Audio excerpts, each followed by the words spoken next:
Hello everyone. तो पिछले lecture में हमने देखा था सीक्वेंस जो हमें फॉलो करना होता है to prepare estimate and costing के लिए। ठीक है, तो यहाँ पर हम एक एग्जांपल के हेल्प से हम लोग समझेंगे कि किस तरीके से हम लोग क्या क्या सीक्वेंस फॉलो करेंगे एंड क्या क्या कंसिडरेशंस यहाँ पर हम ले सकते हैं। तो एक एग्जांपल मैंने लिया है,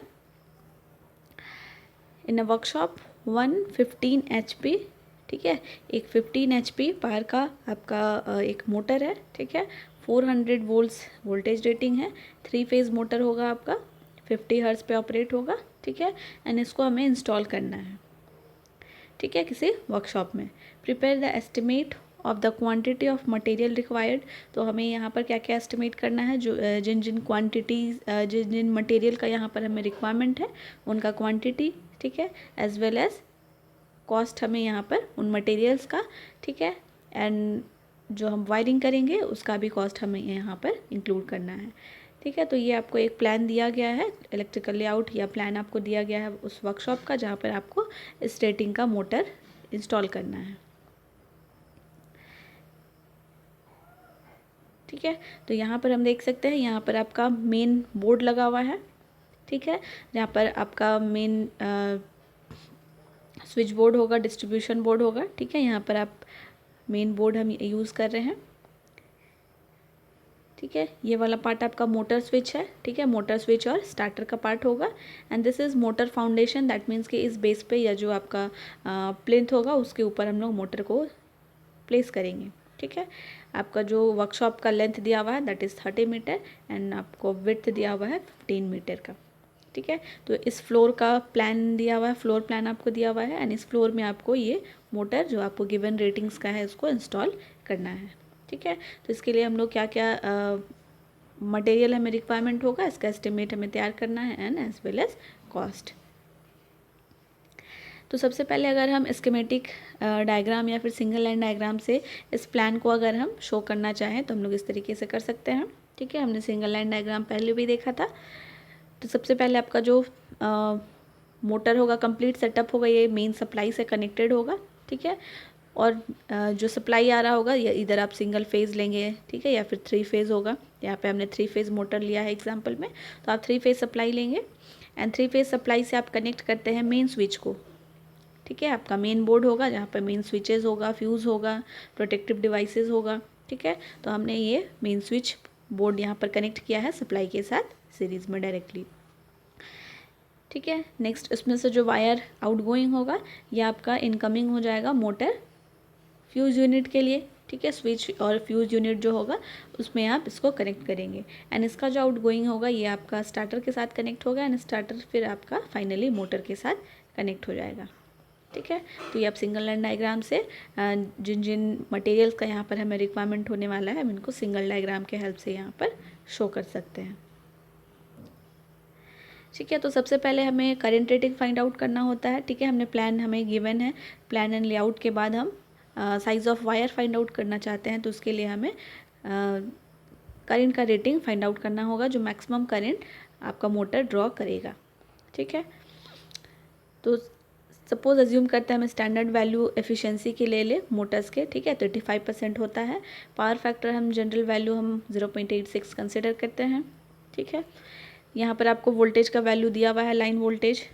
ठीक है, एफिशिएंसी आपने कंसिडर कर लिया 85% एंड पावर फैक्टर हमने कंसिडर कर लिया सपोज 0.8। तो जिस तरीके से हमने पिछले लेक्चर में रेटेड करेंट निकाला था, ठीक है, यहाँ से हम IL का वैल्यू निकालेंगे, लाइन करेंट। ठीक है, तो रेटेड HP इंटू 735 और 745। ठीक है, आप मल्टीप्लाई करेंगे वाट में कन्वर्ट करने के लिए HP को। 15 HP का हमने यहाँ पर मोटर कंसिडर किया है, डिवाइडेड बाई √3 क्योंकि आपका ये 3 फेज़ है। ठीक है, इंटू V रेटेड वोल्टेज 415 या 400 आपने यहाँ पे जो आपको गिवन हो। पावर फैक्टर जो हमने कंसिडर किया है 0.8 एंड एफिशिएंसी दैट इज़ 85%, 0.85। ठीक है, तो इस तरीके से हम लोग इस फॉर्मूले में पुट करके IL का वैल्यू निकालेंगे। It will be 23.1 ampere. ठीक है, एंड हम जो करंट रेटिंग लेते हैं, ठीक है, क्योंकि स्टार्टिंग करंट आपका हाई होता है तो हम उसकी वजह से यहाँ पर हम आपका जो रेटेड करंट आता है, ठीक है, उसका हम या फुल लोड करेंट जो आता है उसका हम 1.5 टाइम्स या 150% हम इसका कंसिडर करते हैं। ठीक है, तो 1.5 से हम इसको मल्टीप्लाई करेंगे जो आपका करेंट का वैल्यू आया है, फुल लोड वैल्यू आया है। ठीक है, तो ये आपको ओवरऑल मिल जाएगा क्या 34.6। ठीक है, 35 एम्पियर के अप्रॉक्स आपको यहाँ पर मैक्सिमम करेंट आपका मोटर ड्रॉ करेगा।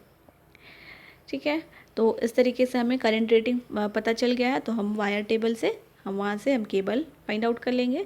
तो आप एलुमिनियम कंडक्टर के करेस्पॉन्डिंग में देखेंगे तो आपको 1.7 mm डायमीटर वाला एलुमिनियम कंडक्टर आप केबल चूज़ कर सकते हैं। ठीक है, इस करंट रेटिंग के लिए। नेक्स्ट हम size of conduit find out करेंगे। ठीक है, तो साइज़ ऑफ कंडुइट हम किस तरीके से फाइंड आउट करते हैं, आप केबल का साइज़ देखेंगे। ठीक है, तो हमने यहाँ पर 1.7 mm का डायमीटर वाला एलुमिनियम केबल लिया है। एज वेल एज हमें ध्यान में रखना होता है कि हम कितना एक कंडुइट के थ्रू हम कितना number of maximum wire run करा रहे हैं।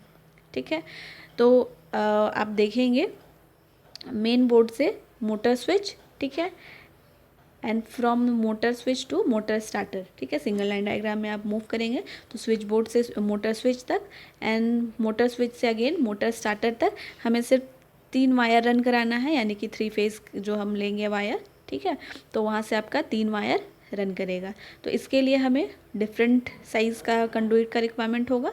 ठीक है, एंड उसके बाद आप देखेंगे मोटर स्टार्टर से मोटर टर्मिनल तक। ठीक है, स्टार्टर से मोटर का कनेक्शन जब हम करेंगे तो आपको 6 वायर का रिक्वायरमेंट होगा। ठीक है, तो इस 6 वायर को एक कंप्लीट कंडुइट में रन कराना होगा। तो इसके लिए कुछ ज़्यादा डायमीटर के साइज़ वाला कंडुइट हम यहाँ पर यूज़ करेंगे। ठीक है, तो 2 टाइप्स ऑफ कंडुइट यहाँ पर यूज़ होगा, डिफरेंट 2 साइज़ का। ठीक है, तो आप जहाँ पर हमें 3 वायर रन कराना है तो उसके लिए हम थोड़ा लेस डायमीटर वाला यूज़ करेंगे। तो आप इसको भी कंडुइट वाले टेबल से जाके रेफ़र कर सकते हैं। तो वहाँ से आपको 31.8 mm डायमीटर वाला कंडुइट मिलेगा। ठीक है, जहाँ पर आप 34.6 या फिर 1.7 mm डायमीटर वाला एलुमिनियम केबल मैक्सिमम आप 3 या फिर उससे ज़्यादा या ठीक है उसके अप्रॉक्स आप रन करा सकते हैं इस साइज़ के कंडुइट के अंदर। ठीक है, नेक्स्ट हमने 1.7 mm का 6 वायर रन कराना है। ठीक है, तो मोटर स्टार्टर से मोटर के टर्मिनल तक। तो इसके लिए हमें थोड़ा ज़्यादा डायमीटर वाला हम कंडुइट यूज़ करेंगे। तो 38 mm वाला हेवी गॉज कंडुइट हम यहाँ पर सिलेक्ट कर लेंगे। ठीक है, तो हमने वायर का साइज़ फाइंड आउट कर लिया एंड उसके अकॉर्डिंग हम कंडुइट का साइज़ भी यहाँ से डिटरमाइन कर सकते हैं। Next is rating off switch fuse. ठीक है, तो आपने जो स्विच बॉक्स में स्विच फ्यूज़ आप यूज़ करेंगे, motor fuse motor switch use करेंगे, तो ये भी आपका स्टार्टिंग करेंट के ठीक है स्टार्टिंग करेंट का 1.5 टाइम्स होता है। ठीक है, फुल लोड करेंट का। तो ये आपने 23 या 24 सपोज़ ले लें। ठीक है, तो 23.1 इंटू 1.5 करेंगे 34.6 35 एम्पियर के अप्रॉक्स आपको, यानी कि जो स्टार्टिंग करेंट का फ्यूज़ जो हम यूज़ करते हैं वो स्टार्टिंग करेंट पे डिपेंडेंट होता है। ठीक है, तो स्टार्टिंग करेंट का हम 1.5 टाइम्स के अकॉर्डिंग हम स्विच फ्यूज़ का सिलेक्शन करते हैं। ठीक है, तो ये अगेन आपको मिलेगा 34.6 एम्पियर की रेटिंग के according. So the main switch and motor switch to be used can be 60 ampere 500 volt grade TPIC switches। ठीक है, तो ये आपका हो गया 34.6 एम्पियर वाला के रेटिंग का आपको स्विच लेना है, स्विच फ्यूज़ लेना है। बट जनरली जो आपका मैन्युफैक्चरर जो मैन्युफैक्चर करते हैं, ठीक है, वो आपका स्टैंडर्ड साइजेस का होता है, रेटिंग्स का होता है। 15 एम्पियर का मैन्युफैक्चर किया जाता है, 30 एम्पियर का, 60 एम्पियर का, 100 एम्पियर। तो इस तरीके से स्टैंडर्ड वैल्यू होता है। ठीक है, तो अगर आपको 34.6 एम्पियर करेंट रेटिंग के अकॉर्डिंग स्विच फ्यूज़ सेलेक्ट करना है तो आप उससे ज़्यादा रेटिंग को, ठीक है, ज़्यादा रेटिंग वाला आप सिलेक्ट करेंगे। दैट मीन्स कि 34.6 तो ये 30 एंड 60 30 आपका कम हो जाएगा। ठीक है, तो हम कम रेटिंग वाला कभी ही सिलेक्ट नहीं करेंगे फॉर प्रोटेक्शन पर्पस। तो हम इससे ज़्यादा वाला यूज़ कर सकते हैं। तो 60 एम्पियर वाला हम फ्यूज़ यहाँ पर स्विच फ्यूज़ यूज़ करेंगे। ठीक है। एंड 60 एम्पियर वाला स्विच फ्यूज़ जनरली आपका 500 वोल्ट तक मैक्सिमम यह ऑपरेट कर सकता है। एंड TPIC स्विच होगा, TPIC टाइप, ठीक है, triple pole iron clad switch. यहाँ पर हम 3 फेज़ मोटर यूज़ कर रहे हैं तो 3 टर्मिनल होगा, इस वजह से हम यहाँ पर TPIC स्विच सेलेक्ट करेंगे। ठीक है, तो इस तरीके से हम स्विच फ्यूज़ यूज़ कर लेंगे। Next is length of conduit required. ठीक है, तो कंडुइट का लेंथ क्या होगा, तो जहाँ हम जितने लेंथ में हम वायर रन करा रहे हैं उसके अकॉर्डिंग हम कंडुइट का यहाँ पर हम लोग फाइंड आउट करते हैं। ठीक है, तो यह था आपका फर्स्ट पार्ट जहाँ पर हम लोग सिंपल कैलकुलेशंस या कंसिडरेशंस करते हैं, जहाँ पर हम करंट रेटिंग के according size of wire, size of conduit, ठीक है, एंड रेटिंग ऑफ फ्यूज़ हम डिटरमाइन करते हैं। ठीक है, तो ये था आपका फर्स्ट पार्ट। नेक्स्ट पार्ट में हम लोग आगे कंटिन्यू करेंगे जहाँ पर हम लोग length of conduit, length of wire determine करेंगे एंड आगे हम लोग कॉस्टिंग को भी कैरी ऑन करेंगे। ठीक है, थैंक यू एवरीवन।